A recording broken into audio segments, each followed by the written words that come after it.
Hey friends, my name's Gabrielle and welcome to FrumiousReads and welcome to another True Crime Thursday. So recently, I have become obsessed with this podcast called My Favorite Murder. And what it is basically, it's a true crime comedy podcast and it's hosted by two comedians, Karen Kilgariff and Georgia Hardstark. I think it's done in such a fantastic way and honestly, it's so entertaining and I have been listening to them nonstop. And recently, I thought it'd be kind of fun to include in my true crime series book recommendations based off of the murders that they talked about. So to all you murderinos out there checking out this channel, hi! Yes, there will be weekly uploads about true crime, I promise. Right now it's going to be on Thursdays. I would love to put it on Mondays because I love the alliteration aspect of Murderino Mondays, but that will have to wait until after Game of Thrones finishes because my Mondays are currently dedicated to screaming about Game of Thrones. So the books I'm recommending today are based off of episode 169, where they covered the Power Rangers murder and the murder of Denise Huber. The Power Rangers murder that they talked about actually was two different cases because somehow there are, I guess,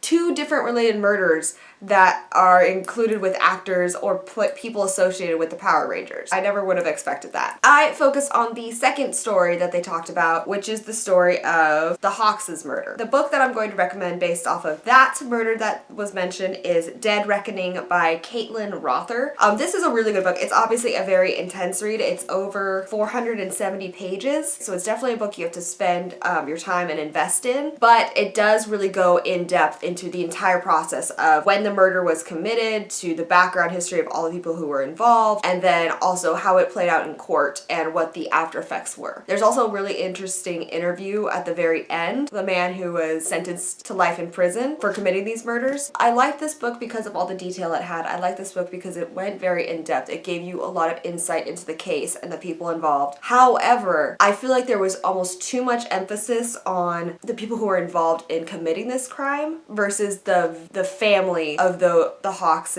and insight into their life. And this is a problem I kind of find with true crime where I personally am very picky about, and I know some other people will also relate. It almost creates the crime to be this huge fantasized thing when actually it's a terrible act that was committed. I just kind of like books where they focus more on the family who were affected by this, the process they went through when they were trying to figure out who committed this crime, how they were involved, versus talking completely about those who committed the crime. I found that I would have liked to hear more about the Hawkes' life than the people who had committed the crime's life. The second book I read was called Cold Storage by Don Lasseter, and this was talking about the crime of Denise Huber. This book I actually read first, and I feel like it may have influenced my opinion of Dead Reckoning, because in Cold Storage, it starts off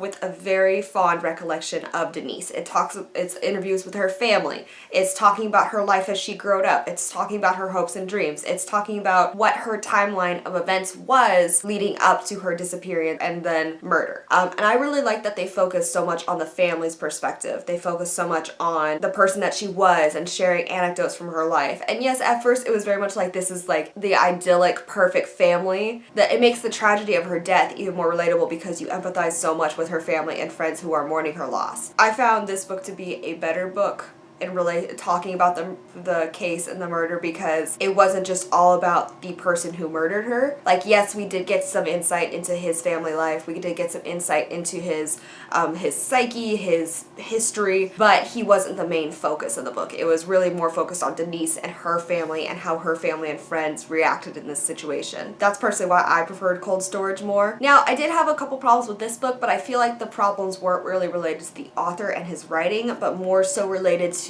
whoever edited and published his book. There were a lot of typos and a lot of grammatical errors I found while reading, and while that didn't detract from like the content of the book, it was distracting as a reader to be like, oh, that should be capitalized.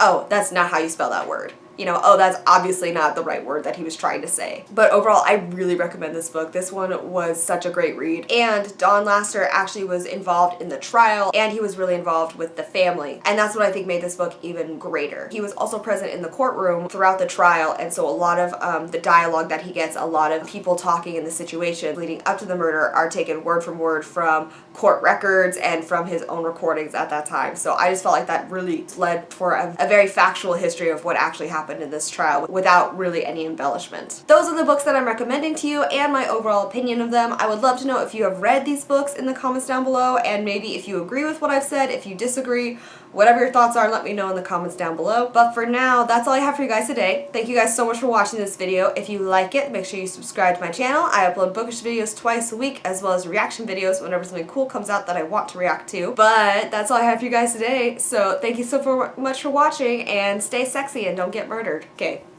bye.